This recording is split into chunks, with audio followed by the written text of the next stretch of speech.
Zadužbine govore o kulturi jednog naroda, o njegovoj istoriji i dobrim delima. U svakom svom segmentu zadužbine, kao što im i samo ime govori, zadužuju. Zadužuju potomke na isto tako dobra dela, ukazuju na život predaka i na kulturu naroda koji je nekada tu živeo.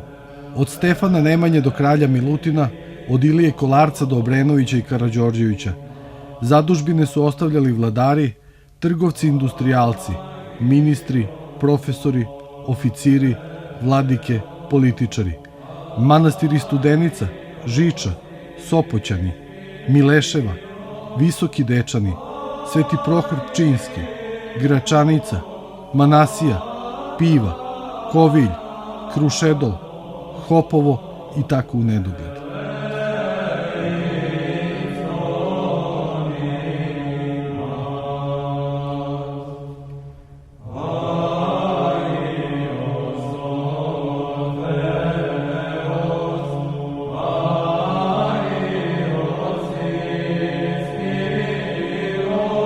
Kratka je ova filmska priča da pomene sve zadužbine i zadužbinare, a ponajviše duhovnu snagu kojom su svoj narod naoružali za sve nedaće koje mu prestoje. Pa ipak, jakog duha narod je očuvao tekovine svojih predaka i preneo ih na potomke istom merom kojom je i zadužen. Svi oni ostaviše trag u vremenu. Za nekima evo minu mnogo vekova od postojanja, a još im se ime pominje. Još stoje zidine tvrđava, još stoje crkve i manastiri, još se priča o njihovom umeću, snazi i vrlini.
Večne su zadužbine, večne u svom postojanju i priči koja ih prati.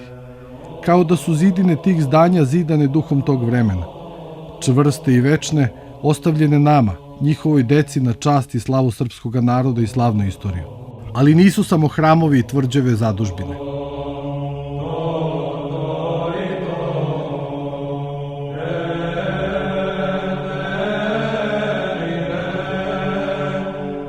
Po narodnom verovanju, omiljeni grad junaka Marka Kraljevića, pa je zato nazvan Markovo Kale ili Markov grad. Ne zna se tačno vreme izgradnje Vranjske tvrđave, ali je izvesno da je postojalo u srpskom srednjem veku. Izgrađeno od kamena, opasana bedemima, udaljena je od Vranja 3,5 kilometara. Leži na jednom stenovitom grebenu koji okružuju planine Krstilovica i Pljačkovica. Devotinska i mala reka koje se probijaju između ovih planina i grebena na kome leži Markov grad sastaju se ispod same tvrđave. Arhitektama je Markov grad zanimljiv zbog svog položaja. Leži na strmom kamenitom grebenu koji na svom kraju ima plato, a na drugom je zasečen. Glavna tvrđava leži na prirodnom platovu.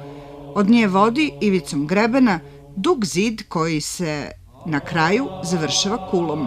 Kula na kraju grebena i tvrđava na platovu povezana su dugačkim i širokim zidom, nekada oivičenim sa istočne strane, zupcima koji su mestimično i danas očuvani. Pokušajte da zamislite kako bi ovo Kale ili Markov grad uredili neki drugi narodi. Kakva bi samo to atrakcija bila.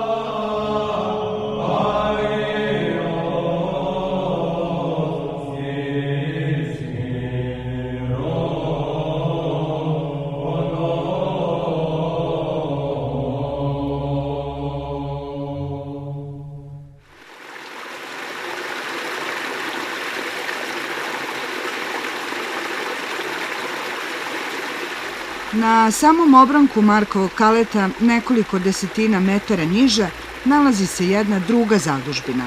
Zadužbina tvorca svega što postoji na planeti Zemlji, sa svojim bukovima, vodopadima, klancima i nekada besprekornim izgledom.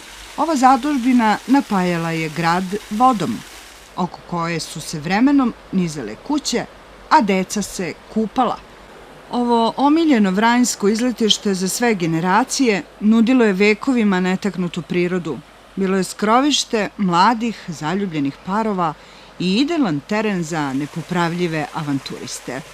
U jednom tekstu Riste M. Simonovića zapisano je: gradska reka ima redovno dovoljno količine vode. Vrlo je pogodna za kupanje, posebno na svom delu zvanom Kazanđol. Ima duboko korito, a iznad i ispod grada na njenoj vodi radilo je više vodenica.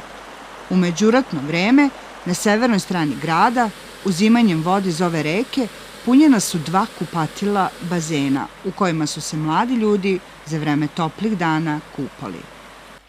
Danas, posle mnogo hiljada godina, umire pred našim očima. Sada ova rečica izgleda zapušteno, prljavo i zagađeno. Još pre nego što će ući u grad, njene obale i voda zagađene su. Nemar slučajnih prolaznika, nekultura, komunalna neorganizovanost ili nebriga stanovnika grada ovu reku čine opasnom za ljude, a naročito za riblji svet.